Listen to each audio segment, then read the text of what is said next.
So 5 or 6 years or so ago, I had just come back to the United States. I've been living in the Philippines for 5 or 6 years, and I was very happy to be back. I was elated to be back. I was in Charlottesville, where I am now, outside of Charlottesville now. Hadn't bought this homestead yet. Had to rent for a while. While I worked on getting my beautiful bride dearly, aka Giggly Girl, and our son over from the Philippines, which we did. And when we did, we bought this place. But I was living in town, happy to be back, and there was a UVA football game down in Charlottesville, and I went to it with 5 or 6 of my friends. These were a bunch of guys who I worked with in social media who all happened to live in Virginia. We were bloggers at the time, and I just remember the feeling of getting to enjoy the feelings of life, liberty, and the pursuit of happiness as I walked down the clean city streets of Charlottesville on our way to a game that probably had 40,000 people in attendance, and no one was looking at me, no one was heckling me. It felt great. I was so happy to be alive, okay, as I am today, and as I am all days. You think, well, what's the big deal with that? Well, I'm just going to say this like it is, okay? When you live in a non-white third world country and you are a white foreigner, life can be challenging at times, even simply going out in public. Not all, not even nearly all, but there are a lot of folks in other countries who will harass you and heckle you. And, you know, we view that as wrong here as it is. They don't view it as wrong everywhere around the world, and no one does anything on your behalf. If anything, they'll laugh right along with them, and if you can't show that it affects you, because if it does, if you get angry, the next thing you know, it's almost like a form of entertainment. Guys, I'm not being disrespectful to a country that allowed me to live there for many years. I'm just telling you what it can be like there. Most times, I could deal with it, not internalize it, but there were times when it bothered me immensely. There were times that it bothered me so much that I literally would not leave our apartment for weeks at a time because I just didn't want to deal with it. It was terrible. I developed agoraphobia. So I was back in Charlottesville. I didn't have to worry about this. Me and the guys, we went to the game. UVA won. I think we were playing the University of Richmond Spiders. I can't remember, but we won. So it was just a perfect day. We decided that after the game, we'd go out and we'd get something to eat. So we went to a nice sit-down restaurant. I can't remember the name of the restaurant. I don't know if this is accurate or not, but I heard that Charlottesville has more restaurants than any other city in America per capita except Atlanta. We're like number 2. So the thing about the restaurants here, there's a lot of competition, fierce competition. You go look at the restaurants. If you don't see anything you like, that's okay. Go back 6 months later. Half of them will be different restaurants by then anyway. So this is why the names often escape memory. But we're sitting there, and we had a waitress who was probably late 20s, 28, almost 30. She was doing a bang-up job. I mean, we were kind of a sizable table. There were a lot of people in there who had been to the game, and she was keeping up with everything. She got the orders right. She got the drinks out on time. She had charisma, a very outgoing personality. She was an impressive young woman. So she actually sat down with us. A lot of the tables had filtered out. The people had eaten, they were leaving. We were finishing up, and she just sat down. She goes, so how do you guys all know each other? Did you go to school together? I said, no, we all work together, and we got together for the game. And she said, well, what kind of work do you do? And I told her, we're bloggers. And she lit up like a Christmas tree. She's like, I've been wanting to do that. I know that's like the new .com boom, and it was a .com burst, the bubble burst, but times were good when they were good. Let me tell you, that's how I got this place. That's how I got to come back to the U.S., okay? That's how I got to come back to this particular area, which is a very affluent area, and we're going to talk to you about this here in just a little bit. So she said, I'd like to do that. I'd like to do what you guys do. I'd like to blog. And so she started bussing our tables, taking the dishes away, and I looked at the guys and I said, what do you think? Should we give her a chance? And they were like, seems okay to me. Do you mind training her? I'm like, I don't care. I'll show her how to do it. So she came back. I said, hey, you want to work? with us and for us? And she's like, yeah. So we talked to her about it a little bit, and you needed a laptop to do this for typing purposes. It's hard to do this all. Maybe I'm not a millennial. Maybe the millennials can do it all on these phones. At the time, I just don't think it was possible. So I said, I'll send you these links. You do this on your laptop. And she goes, I don't have a laptop. I said, okay. Let's get together tomorrow. We'll go to Walmart. I'll buy you a laptop. Teach you how to do this. We can go to the library, so we're at a public place. I didn't want to make her feel uncomfortable in any way. So I'll teach you how to do this on hand, personal training right here. She goes, okay. So the next day, we got together. We went to Walmart, and we went back. We picked out her laptop that she wanted. It was like a $300 laptop, and it was required for the job. And we were really crushing it revenue-wise. So it was not a big deal to help her out by getting her the equipment she needed, because she didn't have her own yet. So we picked out the laptop. We paid for it back in the department where you do that in the electronics department. And then we're going through to the backpack sections, the carry-on or the bag section, duffel bag section, because I said, look, you need a case for this if you're going to be carrying it around. And she said, well, I want a backpack. I want to get a backpack, so I'm just putting it on my back. I said, okay, I'll get you a backpack. So she found a backpack that she liked, and she says, do you think it'll fit? And she's holding the backpack up to the laptop, and I said, well, I don't know. Let's try. So I got down on the floor. I start taking the laptop out of the box to put in a backpack.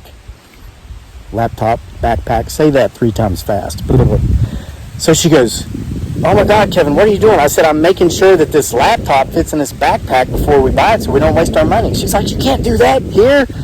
I said, why not? So I'm putting the laptop in the backpack, zipping it up, making sure it fits. I'm like, yeah, it fits. Look, it's great. And I'm looking around, and she's gone. And I'm like, where did you go? And I look down. She's a couple aisles away, hiding behind a kiosk, looking around in fear. I mean, she was scared. And that's when it hit me. I said, oh my God, I get it. And she says, you get what? I approached her. I said, you're black. And she looked at me, and her eyes said, oh my gosh, you do get it. And it's not that she was black. I'm sure she knew. And it's not that I was white. She could tell. The way that situation could have gone, of simply trying to make sure that laptop fit into a backpack in a department store before we purchased it, could have gone in 2 entirely different directions for both of us. Even though we were in the same store, in the same town, doing the exact same thing, the outcome of that could have been very different. Now, I've published over 1,000 videos on this YouTube channel, and rarely, if ever, have I ever talked about my childhood. Just because it simply hasn't been relevant to much of the videos we've made, many of the stories I've told. I've talked about the other countries I've lived in, places I've visited. I've talked about my writing. I've talked about past careers as a stockbroker, and then my time in the military, my deployment in Iraq. But I've never really just sat down and talked to you about my childhood. I'm going to do that to a degree today because it is relevant, and if you hang in there, you'll understand why. I grew up in Appalachia.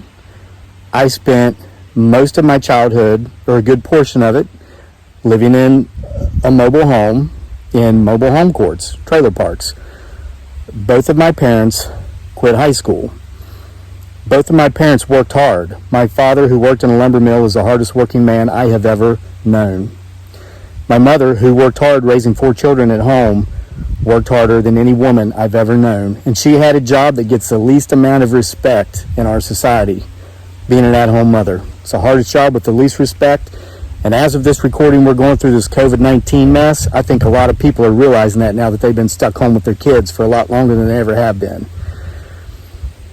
By the time I was of age, my father had worked his way up quite well, pretty high up in his company, and we had a house. We had a nice house. We lived in a middle-class neighborhood. I went to college, okay, but I had to take out student loans, and I had to work full-time. It took me 6 years to get a 4-year degree, not because I was a bad student, but because at times I worked 40 hours or more a week while going to college. At times I couldn't take a full course load each semester. I could take 12 hours instead of 18 because I had to work. I didn't come from a family who could afford to pay my tuition, okay? But I wanted a college education, so I went to college anyway, and I paid for it myself. Here's why I'm telling you this. You know, when I came back to the United States after being gone for many years, a lot had changed. And I think, you know, this is probably similar in many societies. Societies are always changing. They're always evolving. So I came back. I was doing really well. I'm in, like I've mentioned here twice already, in the Charlottesville area, a very affluent area. When I first moved here 20 years ago, for the first time, Albemarle County, the county we're in, was the third wealthiest county per capita in the United States. I don't know if it still is, but there's a lot of trust babies here, a lot of old money. As I sit here, within sight of me, some of my neighbors' properties are the properties of the descendants of the very people who invented, discovered, or founded companies who make things that 9 out of 10 of you watching this video will use within the next 48 hours. You'll all use in the next month. I'm not going to say what those products are. I'm not going to name these families. I've never been a name dropper. You know, one of these, I know so-and-so. What I do, listen, I appreciate confidentiality between myself and my friends and people who are even merely acquaintances of mine. I talk to some of these folks, and I appreciate that confidentiality we have, so I won't name drop, but it's never been my style. People that do that, they want to look like they're more important than they are. I know I'm not important. I don't care. I accept that. I will tell you this about my neighbors. I've just mentioned a little bit, and this is very relevant to the story. You're going to get it. Just hang in there. They're wonderful people, the majority of them. The ones I know, the ones I speak to, they're the salt of the earth. Even though they wouldn't have to work if they didn't want to, most of them do, because they want to contribute. A lot of them volunteer their time to their children's school or to not-for-profit centers, and they're putting in 40-plus hours a week doing that. They don't have to, but they want to because they want to contribute. This misconception of the idle wealthy, I don't see it around here. You know, they're not snooty, stuck-up snob types. I think people that come across that way probably want us to think they have a little bit more than they actually do. But the ones out here that really have it they're just the finest people you'll ever meet. Now, here's why I tell you this. When I came back to the United States after being in the Philippines for 6 years, society had evolved. There were new terms. I've talked about this in other videos. There were new foods. I call them Frankenfoods. Frankenfoods. They had genetically modified food predominantly in vegetables in ways that didn't exist before I left. I'm still afraid to try them. But there was this term being thrown around called white privilege. And when I first heard this term, I thought, what in the world is that? So I Googled it. Because you never heard this term where I lived over in Southeast Asia. So I Googled it and came to the understanding that it was somehow I'm supposed to have been able to get further ahead in life than people who are not white because I was born white, because I already had a head start because of where I came from. Well, I didn't feel as if that was the case for me because I just told you where I came from. Appalachia, mobile home, first generation college student. I worked very hard to earn my way into the zip code in which I live, which I've just described. And now you see the point why I'm describing this stuff. So as this term, white privilege, got thrown in my face more and more loudly, I started to get angry because I took it to mean, okay, I'm looking over there at a family whose great-great-great-grandfather invented teacups. Teacups. Okay, that's not really what he invented. He invented something we use more than teacups. But my point is this. How, just because I was born of Caucasian ethnicity, am I supposed to be at the same starting point in life as those people over there who were born into a massive amount of wealth when I grew up in a trailer in Appalachia? So I was offended to be told I had this privilege. But that day, in that Walmart store, when I was trying to make sure that laptop that I bought this girl who was going to work for us fit in that backpack, that's when it's not about the money, so much. It's not about the affluence. It's not, in my mind, guys, this is how I see it. It's not about the opportunities. It's about that feeling that I enjoyed when I was walking to Scott Stadium in Charlottesville to watch that UVA football game with my friends, knowing that I didn't have to have eyeballs gazing at me, thinking things about me that may or may not be true, simply for the worst reason anyone should ever assume anything about anyone else: the color of my skin. I was so happy that day on that way to that football game because I felt like I could finally enjoy life, liberty, and the pursuit of happiness again. I realized that afternoon in Walmart with that laptop and that backpack and that hard-working young woman who worked for us until we dissolved our partnership sometime later. She didn't enjoy the same thing. You know, I would like to think that, 1,000 times we could be in that situation and, nothing bad would come of it. Nobody would think we were doing something we weren't doing. Anything more innocent than just making sure that laptop fit in that backpack. And I guess I can think that. She couldn't. She couldn't take the risk of that one time out of 1,000. 999 times she might be okay, but that one time when it wasn't okay, when the eyes of someone who thought she might be trying to shoplift for the worst reason anyone could ever think the wrong thing about anybody because of the color of her skin, she couldn't take that risk because she risked losing her life, her liberty, and her pursuit of happiness. Even if it was just excessive legal fees and time tied up in court proving that she was just making sure that the computer that we'd already paid for fit in the backpack. It certainly would have affected her pursuit of happiness until that mess was over with. So guys, it took me being there that afternoon in that Walmart to finally get it. And I was 41 years old. This understanding, it didn't come to me, and I don't think it could have ever come to me by having been browbeaten by a angry, hateful mainstream media outlet. It never came to me by an individual with different worldviews than me and perhaps different political leanings personally insulting me and calling me things I am not. I never came to that understanding because of those two things, and I think it's very unlikely anyone else ever could either. I came to the understanding by being there and having that experience and seeing it with my own eyes.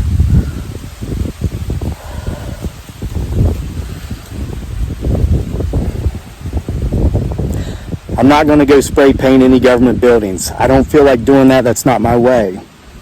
I'm not going to go throw any bricks or any stones through the windows of any businesses. That's not me. I'm a storyteller. And I wanted to tell this story.